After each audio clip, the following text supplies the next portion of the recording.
கர்த்தருடைய பரிசுத்த நாமத்துக்கு ஸ்தோத்திரம் உண்டாவதாக. ஆண்டவருடைய வார்த்தையை கேட்பதற்காக நாம் கடன் செல்வோம். கண்களை மூடி நாம் செபிப்போம். அன்பின் நல்ல ஆண்டவரே, இந்த நாள் உலக சுற்றுச்சூழல் தினம். ஆண்டவரே, இந்த நாளிலே உம்முடைய திருவசனத்தை தியானிக்கின்ற பொழுது நாங்கள் உண்மையாகவே உங்களுடைய தனிப்பட்ட வாழ்வை ஆராய்ந்து பார்க்க நீர் எங்களுக்கு உதவி செய்யுங்க. தகுதியற்ற அடிமையை கூட உம்முடைய கரத்திலே தாழ்த்தி அர்ப்பணிக்கிறேன். நான் சிறுக வேண்டும், நீர் பெருக வேண்டும். இயேசுவின் நாமத்தில் பிதாவே, ஆமென். அருமையான திருச்சபை மக்கள் உங்கள் யாவருக்கும் ஆண்டவராய் இயேசு கிறிஸ்துவின் இணையற்ற நாமத்தினாலே வாழ்த்துக்களை, நன்றி நான் தெரிவித்துக் கொள்கிறேன். இந்த நாளில் இந்த வாய்ப்பை கொடுத்து அருமையான திருச்சபையினுடைய போதகர்களுக்கும் அருமையான பாஸ்டர் அவர்களுக்கும் உள்ளத்தின் ஆழத்தில் நன்றியை தெரிவித்துக் கொள்கிறேன். இந்த நாளில் உலக சுற்றுச்சூழல் தினமாக ஆசரிக்க திருச்சபைக்கு ஒரு பொருள் கொடுக்கப்பட்டிருக்குது. அதற்கு ஆண்டவர் இந்த நாளில் கொடுத்த தலைப்பு, யார் நமது காரியமாய் போவான். பாருங்கள், சுற்றுச்சூழல் தினத்தன்று ஆண்டவர் நமக்கு தியானிக்க கொடுத்திருக்கிற ஒரு பொருள், யார் நமது காரியமாய் போவான். 1982ஆம் ஆண்டை பின்னிட்டு பார்க்கிறேன். அரசரடி இறையியல் கல்லூரியில் காலெடுத்து வைக்கிறேன். இறையியல் பணிக்காக, கல்விக்காக தொடங்கின நாள். அந்த நாளில் அந்த ஸ்டூடெண்ட்ஸ் எல்லாம் கூப்பிட்டு பிரின்ஸிபல் ஒரு கிளாஸ் நடத்துவாங்க. அன்றைக்கு கொடுக்கப்பட்ட ஒரு பொருள் உலக சுற்றுச்சூழல் தினம். அன்றைக்கு ஆரம்பித்து இன்றைக்கு வரைக்கும் 67 வயசுலும் தொடங்குது. எப்படின்னா, ஏறக்குறைய இந்த விஜயராவணர்கள் வந்த தொடக்கத்து 91லேருந்து உள்ளே வந்தோடனே நாங்கள் என்ன செய்வோம், காலைல 3 மணிக்கு ஜெபிப்போம். 4 மணிக்கு அக்கம் பக்கத்து வீடுகளுக்கெல்லாம் முன்னால் போய் நானும் எங்கள் வீட்டுக்காரவும் பெருக்குவோம். அது இன்றைக்கு வரைக்கும் தொடங்குது. கடைசியாக இந்த 2வது தெருக்கு வந்தேன். வந்தவுடனே 3 மணிக்கு எழுந்து ஜெபிப்பேன். 4 மணிக்கு என்ன செய்வேன்னா, எல்லாம் லேடிஸ் எழுந்துடக்கூடாதுக்கா தெருவெல்லாம் பெருக்குவேன். காலையில் எழுந்துச்சு பார்த்தாங்க, என்ன நம்ம தெருவெல்லாம் ரொம்ப சுத்தமாக இருக்குன்னு. ஒரு நாள் மாட்டிக்கிட்டேன். ஒரு நாள் மாட்டின உடனே ஒரு அம்மா, என்னங்கய்யா நீங்கள் வந்து பெருக்குறீங்கன்னு. இல்லை, எனக்கு கற்றுக் கொடுத்த பாடம் எனக்கு நினைவு வருகிறது, நம்முடைய தெருவெல்லாம் சுத்தமாக இருக்குன்னு. அன்னைக்கு தொடங்கின பணி பாருங்கள். இன்றைக்கி 3 மணிக்கு எழுந்து ஜெபம் பண்ண ஆரம்பிச்சேன்னா என் வேலைக்கு ரெஸ்ட் கொடுத்துட்டாங்க. என்னை பார்த்து ஒரு பேங்க் மேனேஜர் பார்த்திங்கன்னா அந்த தெரு முழுவதும் பெருக்குவார் காலையில் இருந்துச்சு. இன்றைக்கி எங்கள் தெரு பார்த்திங்கன்னா சுத்தமாக இருக்கும். அருமையான தேவனுடைய பிள்ளைகளை. ஏன்னா 1982 ஜாயின் பண்ணவங்களை பிரின்சிபல் சொன்னாங்க, குரூப் பிரித்தாங்க. நீ காலையில் இருந்துச்சு என்ன செய்யணும், பாத்ரூமுக்கு தண்ணி கொண்டு போகணும். நீ என்ன செய்யணும், பாத்ரூமை க்ளீன் பண்ணணும். நீ என்ன செய்யணும், மரம் செடிகளுக்கெல்லாம் போய் தண்ணி ஊற்றணும். ஒரு 5 பேரை கூப்பிட்டாங்க. அவங்க வாழ்க்கையில் விளக்கு மாற பிடிச்சிருக்க மாட்டான். அவன் என்ன செஞ்சான், கல்லூரியெல்லாம் நீ பெருக்கணுன்னாங்க. 4 ஆண்டு காலம் எடுத்த பயிற்சி 67 வயதிலும் மறக்க முடியல. யோசித்து பாருங்கள். அருமையான தேவனுடைய பிள்ளைகளை, அதைத்தான் ஆண்டவர் எதிர்பார்க்கிறார். ஒரு வீட்டிற்கு என்னுடைய மகளுடைய திருமணத்திற்கு இன்விடேஷன் கொடுக்க போனேன். காலையில் போய் திறந்தேன். அவர் மத்திய அரசாங்கத்தில் நல்ல வேலையில் இருக்கிறாரு. அந்த அம்மா சிஎம்சியில், ஐயருமா மன்னிச்சுக்கணும், ஏன்னா சிஎம்சியில் இருக்கவங்க தப்பாக அனுப்பிச்சிடக்கூடாது, ஏன்னா ஐயர் இங்கேயும் கதையை கண் நட்டிட்டாருன்ட்டு. அங்கே போனேன். அங்கே போனால் துவைச்ச துணி டைனிங் டேபிள் இருக்குது. துவைக்க வேண்டிய ஆயத்தமாகிற துணி எங்கே இருக்குன்னா சோஃபாவில் இருக்குது. உள்ளே போயிட்டேன். நானும் பார்த்தேன், இதனடா வம்பா இருக்குன்ட்டு யோசித்து இன்விடேஷன் கொடுத்து, ஆண்டவரே இந்த குடும்பம் வரலைன்னா கூட பரவாயில்ல அப்படின்னு ஜெபம் பண்ணி கொடுத்துட்டு வந்தேன். 1 வாரம் கழித்து சிஎம்சி போக வேண்டியிருந்துச்சு. போனால் எங்கள் வீட்டுக்கார மட்டும் அந்தமாக மாட்டிக்கிட்டாங்க. அவங்க உபதேசம் பண்ணாங்க, நம்ம கிறிஸ்தவ வீடுனா இவ்வளோ ஒழுக்கமாக இருக்கணும், இவ்வளோ சுத்தமாக இருக்கணும் அப்படின்னு சொன்னாங்க. அதுக்கப்புறம் என்கிட்ட சொல்கிறாங்க, ஐயா அன்னைக்கு சொன்னது இன்றைக்கி எங்கள் வீட்டை க்ளீன் பண்ணிட்டேன்னாங்க. யோசிச்சு பாருங்கள், அன்றைக்கி டீ கூட குடிக்கல, தண்ணி கூட குடிக்கல, வேண்டான்ட்டு வந்துட்டேன். ஏன்னா கடவுள் எதிர்பார்க்கிற காரியம் அதுதான். கடவுள் எதிர்பார்க்கிற காரியம் அதுதான். அதுக்குத்தான் இன்றைக்கு ஆண்டவர் யார் எமது காரியமாய் போவான். எடுத்து வாசிங்க. ஏசியா தீர்க்கதரிசி புஸ்தகம் 40ஆம் அதிகாரம். ஏசியா தீர்க்கதரிசி புஸ்தகம் 40ஆம் அதிகாரம் 6ஆம் அதிகாரம் 8வது வசனம். ம் ம் ம் ம் ஆமென். பாருங்கள், இன்றைக்கு ஆண்டவருக்கு யார் தேவை? யார் நமது காரியமாய் போவான்? மிஷனரி பணி என்பது நமது பணி. ஆகவேதான் கொரிந்து சபைக்கு எழுதுகின்ற பொழுது சுவிசேஷத்தை அறிவிப்பது என்மேல் விழுந்த கடமை. அந்த கடமையை செய்யவில்லை என்று சொன்னால் எனக்கு, என்னுடைய குடும்பத்துக்கு, பிள்ளைகளுக்கு ஐயோ என்று எழுதுகிறார். அப்போ சுற்றுச்சூழல்களை நாம் எப்படி வைத்திருக்கணும்? சீரும் சிறப்புமாய் வைத்திருக்க வேண்டும். திருநாள் வாய்க்கும் போது பார்ப்பேன், பாஸ்டமாக எழுந்து காலையில் என்ன செய்வாங்க, அந்த இடத்துல பெருக்கி சுத்தமாக வச்சுருப்பாங்க. 1-2 முறை பார்த்துட்டு போயிருக்கோம்.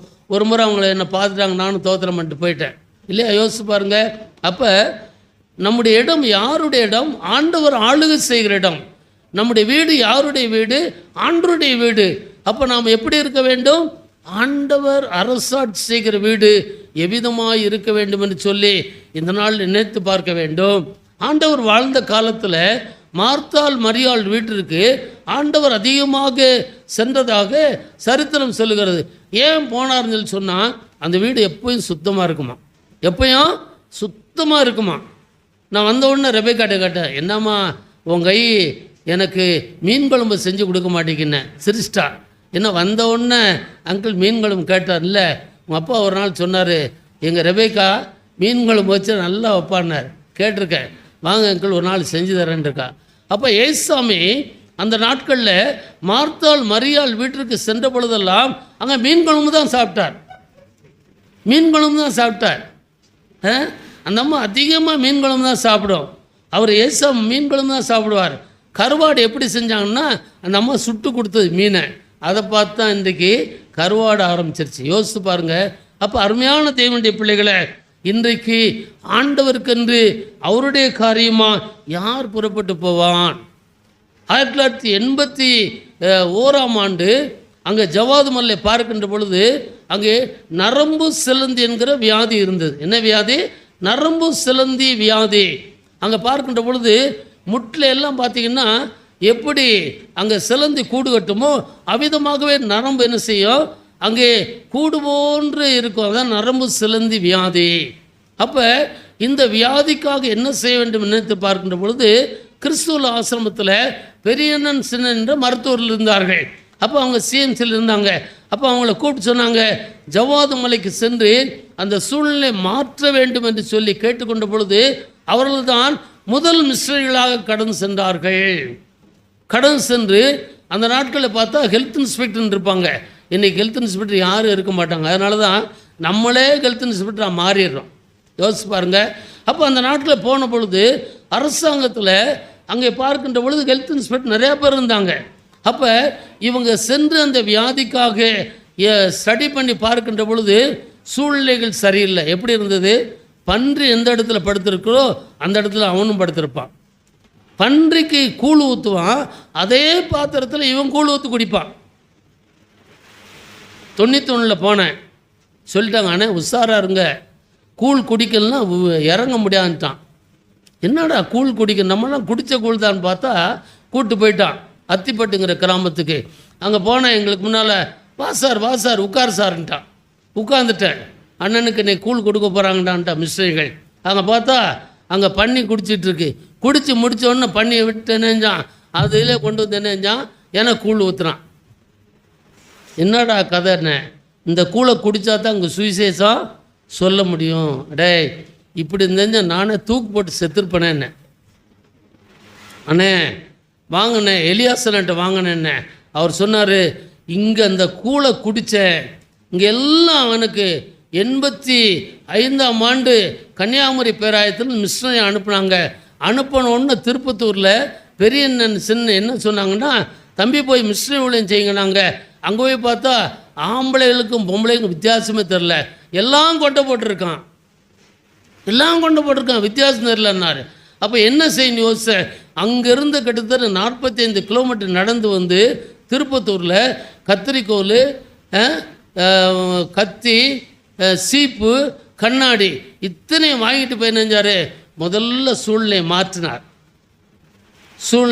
ஆம்பளையெல்லாம் கூப்பிட்டாங்க, டே என்னடா கொண்ட போட்டிருக்க, உனக்கு வித்தியாசம் தெரியல அவளுக்கும் வித்தியாசம் தெரியலன்னா. அப்போ முதல்ல என்ன செஞ்சாங்க, சூழ்நிலையை மாற்றி அந்த அம்மா என்ன செய்வாங்க, அவங்கள குளிக்க வைப்பாங்க. குளிக்க வச்சு இன்றைக்கு பார்த்தா அங்கேயே நம்ம சம்மந்தம் பண்ணிடலாம் போனோம். அவ்வளோ அழகாக இருக்குது, யோசிச்சு பாருங்கள். அப்படித்தான் நற்செய்தி பணி செய்தோம். இன்றைக்கு பார்த்தீங்கன்னா ஜவ்வாது மலை ஒரு டூரிஸ்ட் பார்க்காக இருக்குது, புதூர் நாடு ஒரு டூரிஸ்ட் பார்க்காக இருக்குது. அன்றைக்கு எப்படி இருந்துச்சு, பன்றிகள் குடித்த அதே பாத்திரத்தில் கூழ் குடிக்க வேண்டிய நிலைமை. அருமையான தேவனுடைய பிள்ளைகளே, அதுக்குத்தான் ஆண்டவர் கேட்கிறார், யார் நமது காரியமாய் போவான். 4 ஆண்டு காலம் அரசரடியில் பாத்ரூம் டாய்லெட் தான் க்ளீன் பண்ணேன். யோசிச்சு பாருங்க, 4 ஆண்டு கால பணி எனக்கு அதான் கொடுக்கப்பட்டது. சுத்தம் பண்ணுற பணி. அப்போ யாரெல்லாம் என்னென்ன பணி கொடுக்கப்பட்டாங்களோ அந்த பணியை நிறைவேற்றினவர்கள் ஆயர் பணிக்கு வந்த பிற்பாடு அந்த பணிகளை நிறைவு செய்தார்கள். சூழ்நிலைகள் மாறிற்று, அதான் தரிசனம். ஆப்பிரிக்க தேசத்திற்கென்று ஒரு மிஷனரி அனுப்பப்பட்டார்.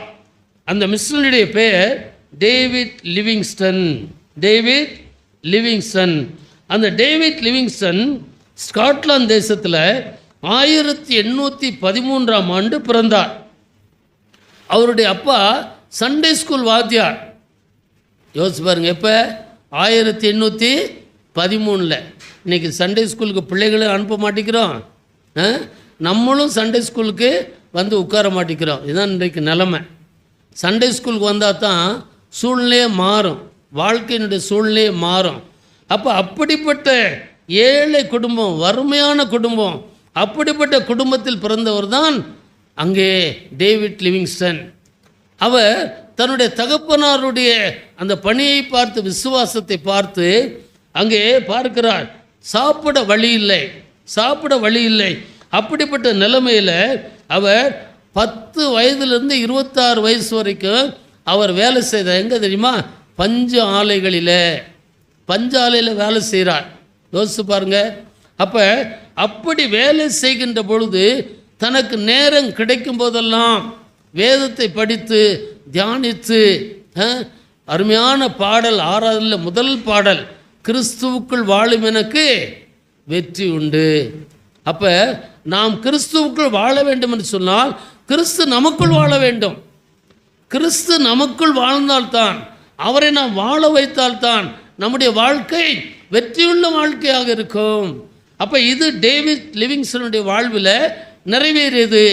அப்போ 26 வயது வாலிபன் பஞ்சாலையில் வேலை செய்கின்ற பொழுது ஆண்டவரை பற்றி அறிந்து கொண்டான். சண்டே ஸ்கூல் போவான். சண்டே ஸ்கூல் போகின்ற பொழுது இருண்ட கண்டமாகிய ஆப்பிரிக்க தேசத்தை குறித்து யார் நமது காரியமாய் போவான்கிற அறைகூவலை கேட்டார் டேவிட் லிவிங்ஸ்டன். தன்னுடைய வாழ்வை ஒப்பு கொடுத்தார். அந்த இருண்ட கண்டமாகிய ஆப்பிரிக்க தேசத்துக்கு ஆண்டவரே என்னை அனுப்பும், நான் போகிறேன் என்று சொன்னார். ஆனால் இருண்ட தேசம், எப்படிப்பட்ட தேசம்? அங்கே பார்க்கின்ற பொழுது சுகாதார வசதி இல்லை. அங்கே ஆடு மாடுகளை விட மோசமான நிலைமையில் வாழ்ந்து கொண்டிருக்கிறார்கள். கொடிய மிருகங்கள் அங்கே வாழ்ந்து கொண்டிருக்கிற நிலைமை. இப்படிப்பட்ட நிலைமையில் தன்னை அர்ப்பணித்து அழகான வாலிபன் டேவிட் லிவிங்ஸ்டன் அங்கே ஆப்பிரிக்க கண்டம் செல்லுகிறார். சுவிசேஷத்து நிமித்தமாக அங்கே போவதற்கு முன்பாக அவர் என்ன செய்கிறார்கள், இங்கிலாந்து தேசத்தில் லண்டன் மிஷனரி சொசைட்டியானது அவரை தேர்வு செய்து, நீ ஒரு மருத்துவ மிஷனரியாக இங்கே செல்ல வேண்டும் என்று சொல்லி அவரை மருத்துவ கல்வி கொடுக்கிறார்கள். எங்களுடைய ஜவ்வாது மலையில் மிஷனரிகளுக்காக சிஎம்சியில் சேட் ஹாஸ்பிட்டலில் ஒரு மருத்துவ ட்ரைனிங் கொடுப்பார்கள். காய்ச்சல் வந்தால் என்ன செய்யணும், அவனுக்கு என்ன செய்வான்னா, காய்ச்சல் வந்தால் கம்பியை நல்லா பழுக்க காய வச்சு நெத்தியில் இழுத்துருவான். வயிற்று வலின்னா என்ன செய்வான், கம்பியை காய வச்சு வயிற்றில் இழுத்துருவான். நம்ம மெடிக்கல் காலேஜை மூடிடலாம் போல். யோசித்து பாருங்கள், சிந்தித்து பாருங்கள். ஜவாது மலனுடைய கொடுமையான நிலைமை. தலைவலின்னா என்ன, கம்பியை காய வச்சு தலையில் இழுத்துரு. வயிற்று வலினா என்ன, கம்பியை காய வச்சு வயிற்றில் இழுத்துரு. இதுதான் அவனுடைய அடிமைத்தன வாழ்வு.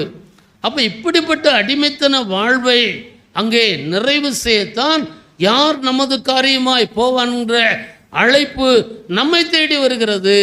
இன்றைக்கு ஆண்டவர் சொல்லுகிறார், அறுப்பு மிகுதி, வேலையாட்களோ கொஞ்சம். சீர்படுத்த ஆட்கள் தேவை ஐயா, சீர்படுத்த ஆட்கள் தேவை. அப்போ சீர்படுத்த ஆட்கள் தேவைன்னா நாம் சீராக இருக்கிறோமா, நம்முடைய வீடு சுத்தமாக இருக்கிறதா, நம்முடைய குடும்பம் சுத்தமாக இருக்கிறதா, நம்முடைய வாழ்க்கை சுத்தமாக இருக்கிறதா சிந்தித்து பார்க்க வேண்டும். யோசித்து பாருங்கள். கிராம திருச்சபையில் சொன்னால் அந்த சாணியில் போட்டு வீட்டை அழகாக மொழிகிருப்பாங்க. பார்க்கும்போதே அங்கே சேர் டேபிள் அது பாய் போடுவாங்க. அந்த பாய் கூட கிழிஞ்ச பாயாக இருக்கும், அதுவும் சுத்தமாக இருக்கும். அங்கே உட்காந்து அருமையான கறி குழம்பு கொடுப்பாங்க. நிம்மதியை சாப்பிட்டோம்னா அங்கேயே தூங்கிடலாம்னு நினைப்பேன்.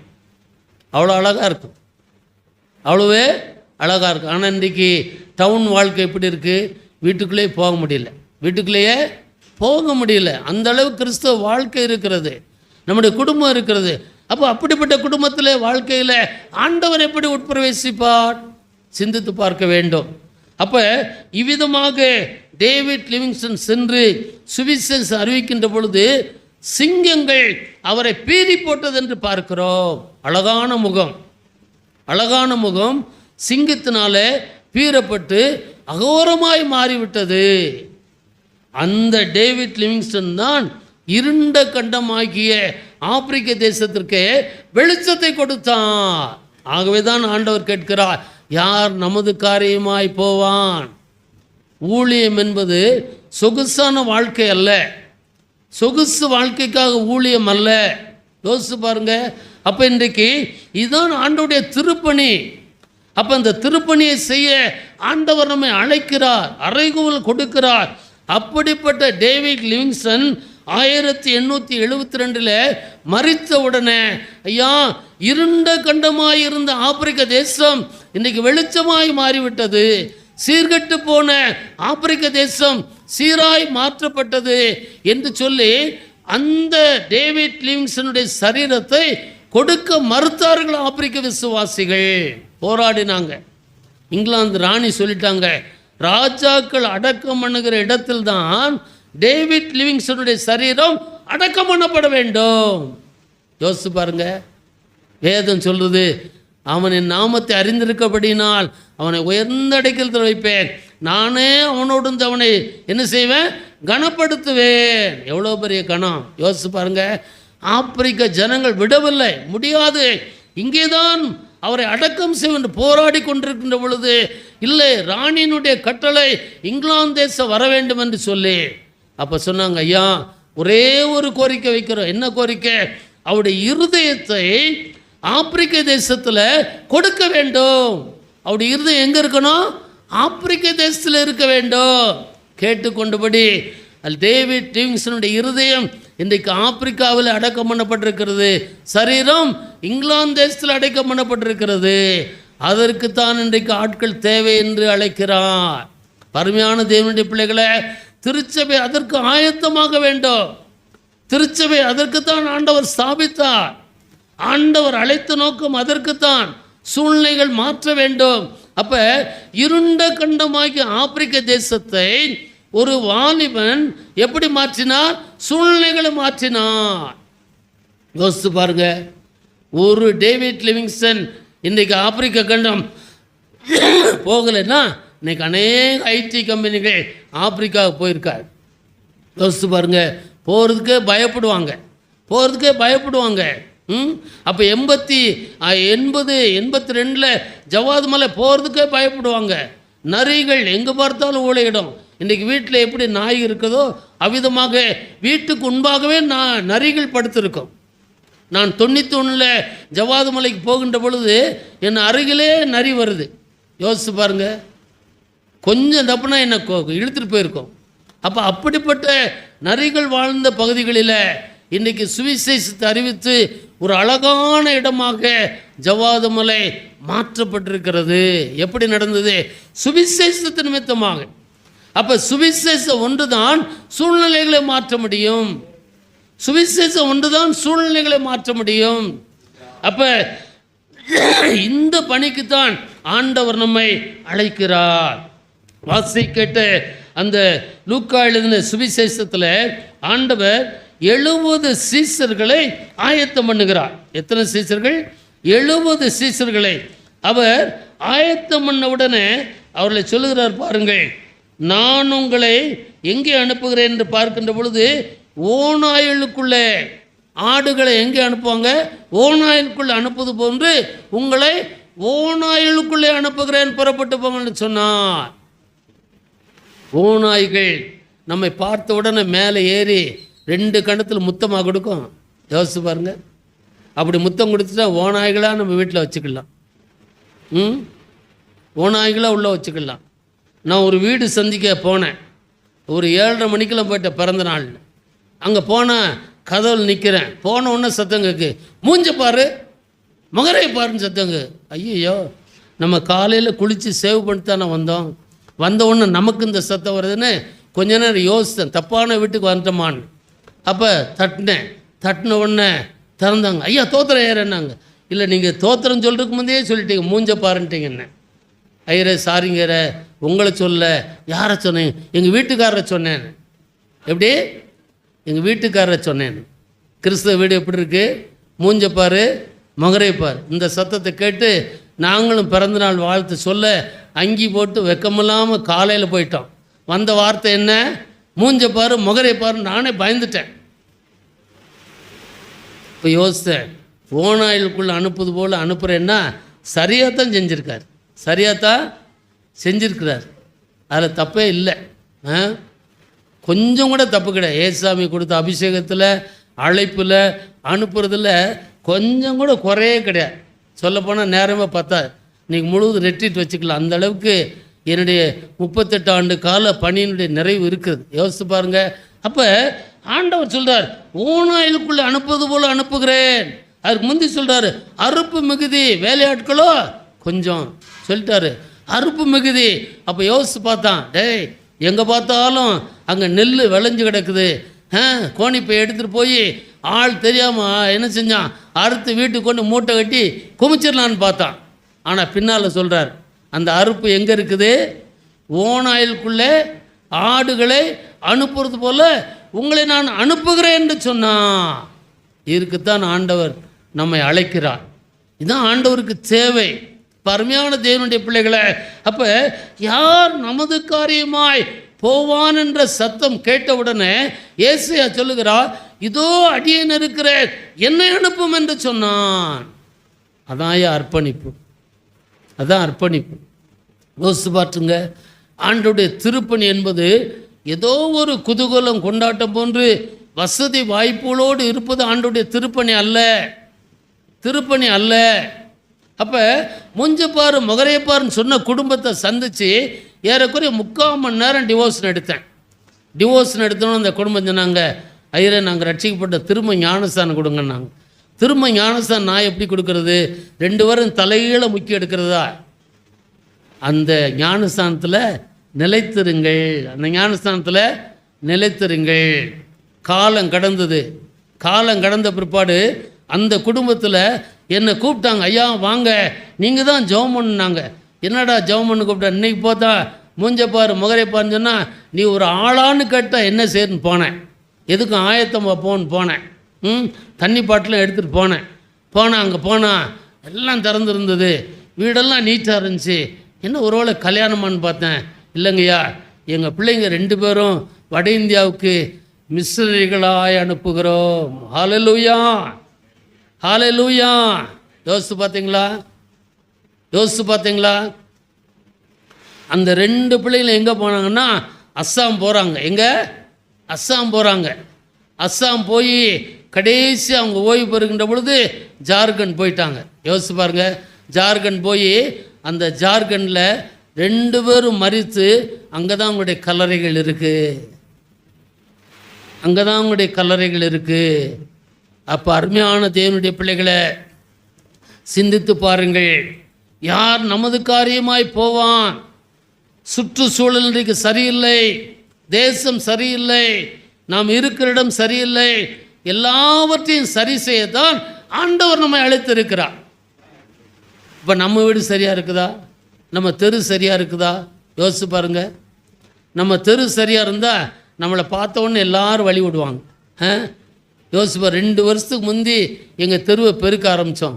இன்றைக்கி வந்து பாருங்கள், எங்கள் ஸ்ட்ரீட்டே க்ளீனாக இருக்கும், எல் மாதிரி இருக்கும். அந்த எல் மாதிரி இருக்கிற ஸ்ட்ரீட்டில் பார்த்தீங்கன்னா 2 ஸ்ட்ரீட்டும் க்ளீனாக இருக்கும். காலையில் 5 மணிக்கு எழுந்துச்சி நான் வருவேன், பேங்க் மேனேஜர் வந்து விளக்குமாரோட பெருக்கிட்டு இருப்பார், தெருவெல்லாம் பெருக்கிட்டு இருப்பார். யோசிச்சு பாருங்கள். இன்றைக்கி அதுதான் கிறிஸ்துவில் இருக்கிற இடம், அதுதான் தேவனுடைய பிள்ளைகள் இருக்கிற இடம்.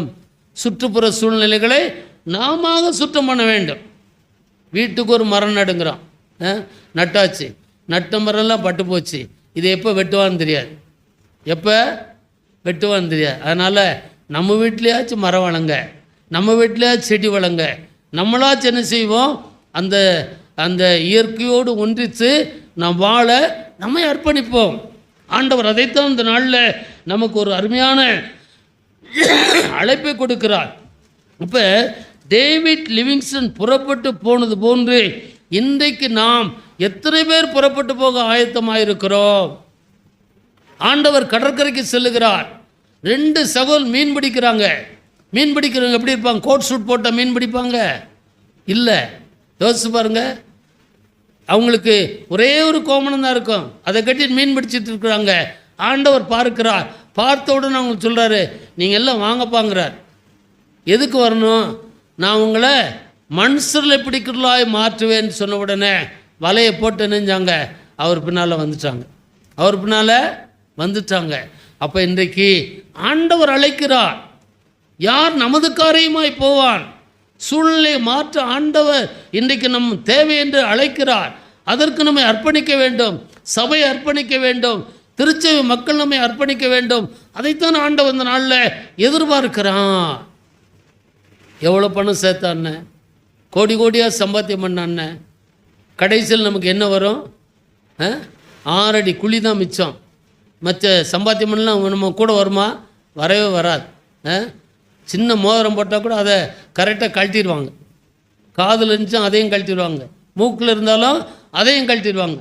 கேட்டால் எப்படி வந்தியோ அப்படியே போய் தொலைன்றுவாங்க. இதான் மனுஷனுக்கு கொடுத்துருக்கிற வாழ்க்கை. அருமையான தேவனுடைய பிள்ளைகளை, இன்றைக்கு நாம் நம்மை சிந்தித்து பார்ப்போம். ஆண்டவர் நமது காரியமாய் வாங்கள் என்று அழைக்கிறார்.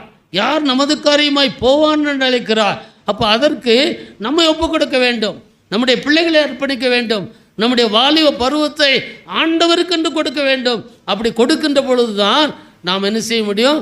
தேசத்தை மாற்ற முடியும். நாமே மாறலைன்னா, நம்முடைய சபையே மாறலைன்னா தேசம் எப்படி மாறும்? யோசிச்சு பாருங்கள். 365 நாள் நீங்கள் முட்டி போட்டு ஜெபம் பண்ணால் மாறவே மாறாது. ஏன்னா நான் மாறணும். நான் தனிப்பட்ட வாழ்க்கை, என்னுடைய வாழ்க்கையில் மாற்றம் ஏற்படணும். இப்போ என்னுடைய வாழ்க்கையில் மாற்றம் ஏற்பட்டால்தான் சமுதாயத்தில் மாற்றம் ஏற்படும். இப்போ நாங்கள் என்ன செஞ்சோம்? நாங்கள் அந்த தெரு முழுவதும் சுவிசேஷம் சொல்ல ஆரம்பிச்சிட்டோம். என்ன சுவிசேஷம்? ஒவ்வொரு பிள்ளைகளாக கூப்பிட்டு விசாரிப்போம், என்ன செய்கிறீங்க கேட்போம். எந்த கிராமத்துக்கு போனாலும் கேட்போம். ஒருத்தன் சொல்லுவான் 8th ஸ்டாண்டர்டோடு நின்ட்டேன்பா, அவனை கூப்பிட்டு வந்து நாங்கள் என்ன செய்வோம்? படிக்க வைப்போம். இன்றைக்கு ஏறக்குறைய 240 பிள்ளைகளை இன்றைக்கு நான் விடுதியிலே சேர்த்து படிக்க வைத்து பல நிலைகளிலே முன்னுக்கு வந்திருக்கிறார்கள். யோசிச்சு பாருங்கள். இதுதான் சூழ்நிலைகள் மாற்றம். யோசிச்சு பாருங்கள், சூழ்நிலை மாற்றம். ஜவாது மலையிலேருந்து மாத்திரம் கிட்டத்தட்ட 150 பேரை கூப்பிட்டு வந்தேன். எல்லாம் கஷ்டத்தில் படிக்க வச்சேன். படித்த இன்றைக்கி பார்த்தோன்னா பிபிடிங்கிறான், பிஓடிங்கிறான், எம்பிபிஎஸ்ங்கிறான், எல்லாரும் மாறிட்டாங்க. காரணம் என்ன? யார் நமது காரியமாய் போவான்? யார் நமது காரியமாய் போவான்னா? மற்ற பிள்ளைகளுக்கு கொடுத்து வளர்த்தா தான் தாம்பிள்ளைங்க தானாக வளரும். அப்போ அருமையான தேவனுடைய பிள்ளைகளை, ஏறக்குறைய 240 பிள்ளைகளுக்கு ஆண்டவரனை ஆசீர்வாதமாக பயன்படுத்தினால்தான் என் பிள்ளைகளை குறித்து நான் கவலையப்படலை. என் பிள்ளைகளை குறித்து கவலையப்படலை. சொந்தக்காரன்ட்ட கூட போய் கை நீட்டலை. ஆண்டவரே வளர்த்தாரு, ஆண்டவரே உருவாக்கினார், ஆண்டவரே படிக்க வைத்தார், ஆண்டவரே வேலை கொடுத்தாரு, ஆண்டவரே குடும்ப வாழ்க்கையை அமைத்து கொடுத்தார். இது எப்படி இருக்குது யோசிச்சு பாருங்க. இதுதான் உண்மையான கிறிஸ்தவ வாழ்க்கை. இந்த வாழ்க்கைக்கு ஆண்டவர் நம்மை அழைக்கிறார். யார் நமது காரியமாய் போவான்? யார் நமது காரியமாய் போவான்? அப்போ இன்றைக்கு சூழ்நிலையை மாற்றுகிற ஒரு வாழ்க்கைக்குத்தான் ஆண்டவர் நம்மை அழைக்கிறார். டேவிட் லிவிங்ஸ்டனுடைய முழு வாழ்க்கை சரித்திரம்னு சொன்னால் ஒரு வாரம் ஆகும். அதில் ஒரு முன்னுரை மாத்திரம்தான் சொல்லியிருக்கிறேன். அப்போ ஒரு சாதாரண வாலிப சகோதரன் ஆப்பிரிக்க தேசத்துக்கு போனதுனால்தான் இன்றைக்கி ஆப்பிரிக்க தேசமே முழுவதும் மாற்றப்பட்டது. இன்றைக்கி ஆப்பிரிக்கா கண்டத்திலிருந்து ஒரு டேவிட் லிவிங்ஸ்டன் மிஷனரியாய் போனதுனால இன்றைக்கு ஏறக்குறைய ஆப்பிரிக்கா கண்டத்திலிருந்து 55,000 மிஷனரிகள் எழும்பி இருக்கிறார்கள். எவ்வளோ பேர்? 55,000 மிஷனரிகள் உலகம் முழுவதும் புறப்பட்டு போயிருக்கிறாங்க. ஒரு கோதுமை மணி செத்ததே ஆகில் எப்படி இருக்கும்? மிகுந்த பலனை கொடுக்கும். அப்போ அந்த ஆப்பிரிக்க தேசத்தினுடைய பேரார் சொல்கிறார், ஐயா ஏன் என்னுடைய மக்கள் பிடிவாதமாய் அந்த டேவிட் லிவிங்ஸ்டனுடைய இருதயத்தை கேட்டார்கள் என்று சொன்னால், அந்த இருதயம் எங்களுடைய அந்த ஆப்பிரிக்க கண்டத்தில் இருந்ததினால்தான் 55,000 மிஷனரிகள் சுவிசேஷ பணிக்காக புறப்பட்டு சென்றார்கள். எவ்வளோ அழகாக இருக்கு கேட்கறதுக்கு. யோசித்து பாருங்க. ஒரே ஒரு இருதயம் கேட்டு வாங்கினாங்க, அழுதாங்க, புரண்டாங்க விசுவாசிகள். ஐயா இந்த டேவிட் லிவிங்ஸ்டன் வரவில்லைன்னு சொன்னால் என்னுடைய வாழ்க்கை இருண்ட வாழ்க்கை, என்னுடைய குடும்பம் இருண்ட குடும்பம், என்னுடைய தேசம் இருண்ட குடும்பம். ஆகவே இந்த இருதயத்தையாவது எங்களுக்கு தாங்கணும் என்று சொன்னார்.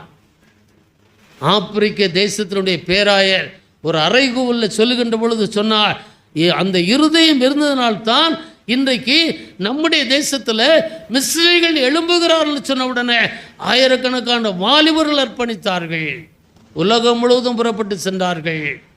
இன்றைக்கு நம்முடைய இருதயம் எங்கே இருக்குது? இங்கே இருந்துட்டு என்ன செய்வோம்? வீட்டில் கேஸ் ஆஃப் பண்ணிட்டோமா இல்லையா?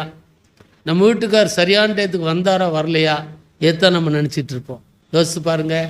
அப்போ ஆப்பிரிக்க கண்டத்தினுடைய தேசத்தில் இருதயத்தை ஏன் கேட்டார்னு சொன்னார், 100க்கு 100 ஆப்பிரிக்கா தேசத்தை குறித்த சிந்தையோடு தான் அங்கே டேவிட் லிவிங்ஸ்டன் வாழ்ந்தார். அவர் வாழ்ந்து தன்னுடைய உயிரை முடிக்கின்ற பொழுது எப்படி முடித்தார் தெரியுமா? முழங்காலில் நின்று முடித்தார். ஜெபித்து கொண்டே உயிர் விட்டார். அவருடைய நண்பர் வந்து பார்க்கின்ற பொழுது முழங்கால் முடக்கி ஜெபித்து கொண்டே கண்களை மூடிவிட்டார். இந்த காலையில் இந்த செய்தியை படித்து நான் செய்தி ஆயத்தமாகி ஜெபம் பண்ணும்போது சொன்ன, ஆண்டவரே நெடு முழங்கால் நின்று வேதம் வாசித்து ஜெபிக்க என்னை ஒப்பு கொடுக்க என்று ஒப்பு கொடுத்தான் இன்றைக்கு ஆராதனைக்கு வந்தேன். 67 வயதில் கூட ஆண்டவர் என்னை கமிட் பண்ண விரும்புகிறார்.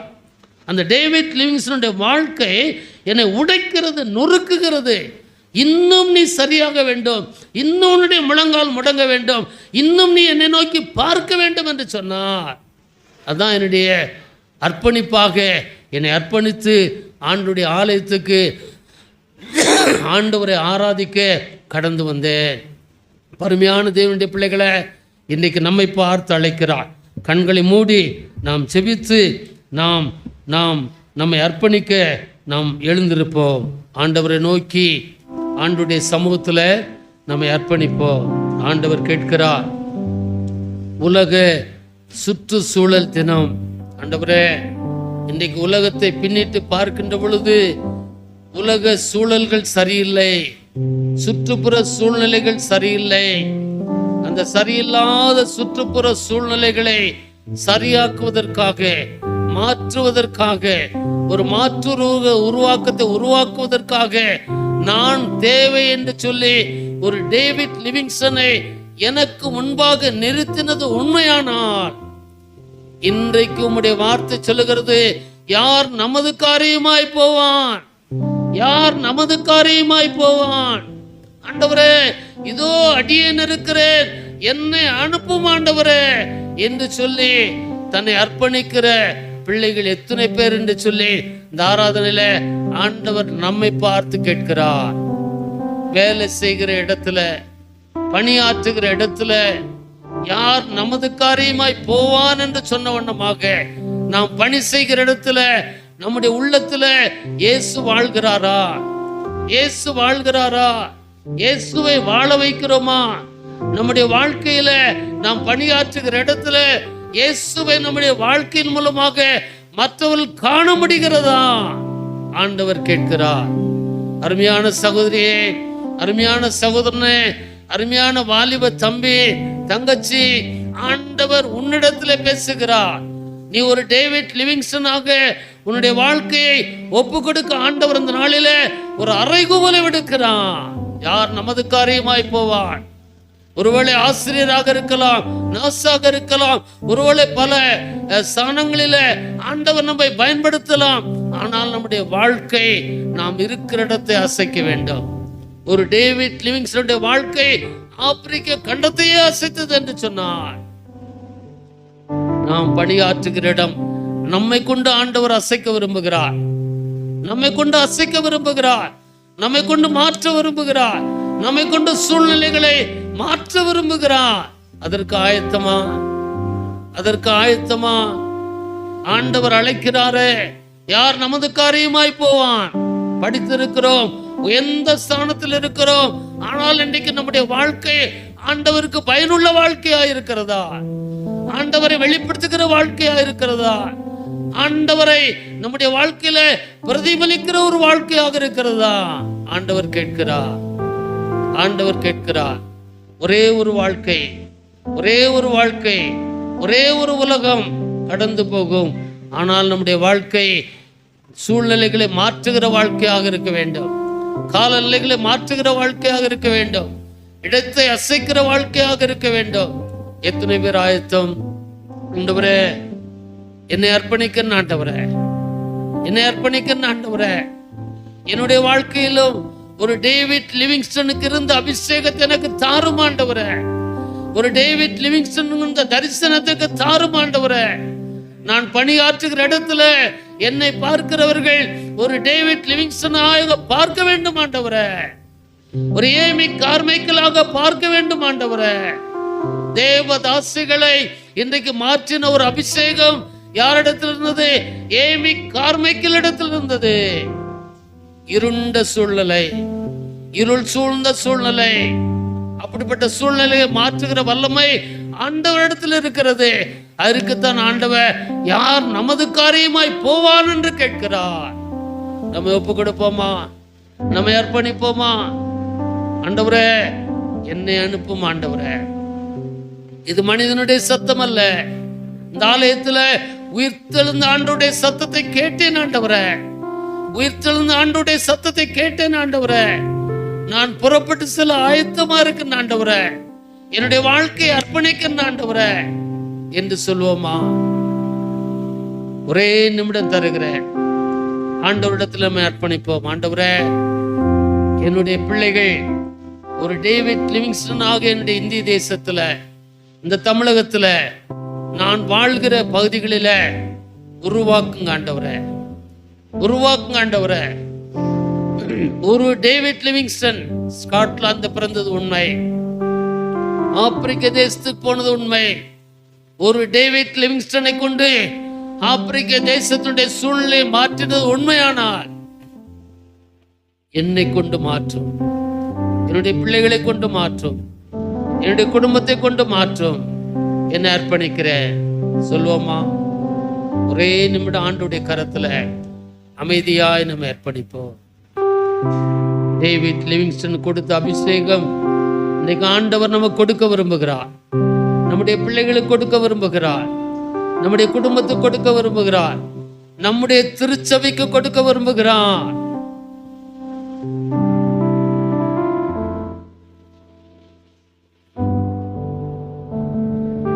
அருமையான பாஸ்டர்கள் ஒப்பு கொடுக்கிறேன்.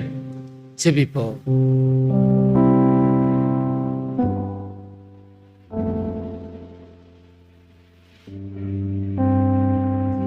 உண்ட வாசனையே வாசல் அடைபடும் முன் நொறுங்குண்ட மனதாய் முன் செல்வோர் யார்? திற உண்ட வாசல் அடைபடும் முன் நொறுங்குண்ட மனதாய் முன் செல்வோர் யார்? நாட்கள் கொடியதாய் மாறிடுதே, காலத்தை ஆதாயம் செய்திடுவோ. நாட்கள் கொடியதாய் மாறிடுதே, காலத்தை ஆதாயம் செய்திடுவோ. எத்தனை சொல்ல முடியும்? தரிசு நிலங்கள் அநேகர் உண்டு, தரிசனம் பெற்றோர் முன் வருவீர். இனி வரும் நாட்களில் என் கடன் வெகு அதிகம். விசுவாசிகளே, நம்மிடையே உள்ள ஐக்கியமே வெற்றியும் தோல்வியுமாக்கிவிடும். இயேசுவே, எங்கள் உள்ளங்களில் அன்பென்னும் ஆவியை நிறைத்திடுமே.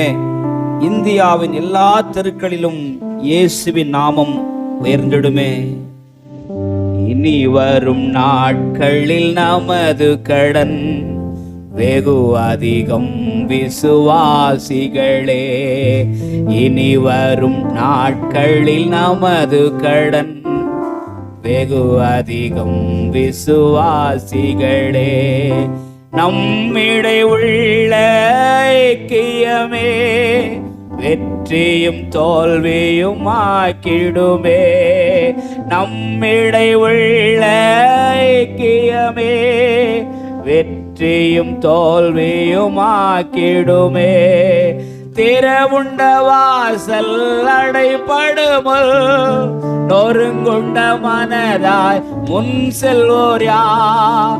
திறவுண்ட வாசல் அடைபடுமுள் நொறுங்குண்ட மனதாய் முன் செல்வோர் யார்? நாட்கள் கொடியதாய் மாறிடுதே, காலத்தை ஆதாயம் செய்திடுவோ. நாட்கள் கொடியதாய் மாறிடுதே, காலத்தை ஆதாயம் செய்திடுவோ. விசுவாசிகள் என்னும் கூட்டமுண்டு, அன்பு ஒன்றே அவர் நடுவில் உண்டு. விசுவாசிகள் என்னும் கூட்டமுண்டே, அன்பு ஒன்றே அவர் நடுவில் உண்டு. ஒரு மனம் ஒற்றுமை அங்கு உண்டு என்று சொல்லும் நாட்கள் இன்று வேண்டும். ஒரு மனம் ஒற்றுமை அங்கு உண்டு என்று சொல்லும் நாட்கள் இன்று வேண்டும். திறவுண்ட வாசல் அடைபடுமுள் நொறுங்குண்ட மனதாய் முன் செல்வோர் யார்? நாட்கள் கொடியதாய் மாறிடுதே, காலத்தை ஆதாயம் செய்திடுவோ. நாட்கள் கொடியதாய் மாறிடுதே, காலத்தை ஆதாயம் செய்திடுவோம். எல்லாரும் கண்களை மூடிக்கிறோம். இத்தனை பேர் இன்றைக்கு ஒரு சவால். Challenge before you, my dear fellow Christians, dear brothers and sisters. சக சகோதர சகோதரிகளே, இன்றைக்கு ஆண்டவர் உங்களாய் ஒரு சேலஞ்சை வைக்கின்றார். இத்தனை பேர் நீங்க பணி செய்யற இடங்கள்ல, வேலை செய்யற இடங்கள்ல, உத்தியோகம் பார்க்கிற இடங்கள்ல, படிக்கிற கல்லூரிகளில் இந்த இயேசுக்கு நான் ஒரு மிஷனரியா வாழ்வேன்னு சொல்றவங்க மட்டும் கைகளை தூக்குங்க. உங்களுக்காக ஜெபம் பண்ணலாம். நான் வேலை செய்யற இடத்துல நான் ஒரு மிஷனரியா இருப்பேன், மிஷனரி பணி செய்வேன், கர்த்தருடைய ஊழியத்தை செய்வேன். கர்த்தர் உங்களை கரங்களை பார்க்கிறார், கர்த்தருடைய இருதயத்தை பார்க்கிறார். ஆண்டவருக்காக வாழ ஒரே ஒரு வாழ்க்கை கர்த்தர் உன்னை கொடுத்திருக்கிறார். இன்றைய அறைகள் இதுதான் பிரியமானவர்களே. எம்எல் ஜெபசிங் அண்ணன் இன்னைக்கு எப்போ பிடிச்சமான ஒரு தேவ மனுஷன். இன்றைக்கு அவர் இல்லை, அவர் எழுதின பாடத்தை அவங்க மத்தியில் பாடிக்கொண்டிருக்கிறேன். கர்த்தருடைய நாமத்தில் உலகத்தை கலக்கிற தேவ மனிதர்கள் நம்முடைய இந்திய தேசத்தில் எழுப்பினார்கள். அதிலே ஒருவர் தான் எபில் அண்ணன். கர்த்தருக்காக சாதனையை செய்கிற மக்களாக மாறுவோம். போ அல்லது அனுப்பு. நம்முடைய சபையில 4 மிஷனரிமார்களை நம்ம சப்போர்ட் பண்றோம். உங்களால் இயன்ற காணிக்கையை மாதந்தோறும் மிஷனரி ஊழியத்துக்காக கொடுக்கலாம். உங்கள் வருவாயிலிருந்து ஒரு பகுதியை மிஷனரி பணிக்காக நான் கொடுக்கிறேன், அல்லது மிஷனரி பணிக்காக ஜெபிக்கிறேன். இந்த மிஷனரிக்காக நானே ஊழியத்துக்கு வர என்று அர்ப்பணிக்கக்கூடிய ஊழியர்கள் விசுவாசிகள் இன்றைக்கு தேவை. சொல்லாம ஆண்டவர்கிட்ட, கர்த்தருக்கு ஸ்தோத்திரம், ஆண்டவருக்கே மகிமை உண்டாகட்டும், தேவநாம மகிமைப்படுவதாக. டேவிட் லிவிங்ஸ்டன் ஸ்காட்லாந்து தேசத்தை சேர்ந்தவராயிருந்தார். ஆப்பிரிக்க தேசத்தை எனக்கு தாரும் ஆண்டவர் என்று ஜெபம் செய்தார். ஆப்பிரிக்காவை குறித்து படிக்கும் போதெல்லாம் டேவிட் லிவிங்ஸ்டனுடைய சரிதையை படிக்காமல் ஆப்பிரிக்காவை நம்ம தெரிந்து கொள்ள முடியாது. கர்த்தருக்காக பரந்த பாரமுடையவராக தேவனுக்கு என்று தன் வாழ்க்கை அர்ப்பணித்தார். சகோதரனே, சகோதரியே, இன்றைக்கு ஆண்டவருக்காக வாழ்க்கை அர்ப்பணிக்க ஆண்டவர் அழைக்கின்றார். ஒப்பு கொடுப்போமா? ஆண்டவரே, நாங்கள் உமக்கு நன்றி சொல்கின்றோம். எங்கள் சுயநலத்துக்காக அல்ல ஆண்டவரே, சுகபோகத்துக்காக அல்ல ஆண்டவரே, எல்லாம் நீர் தந்தது சுவாமி.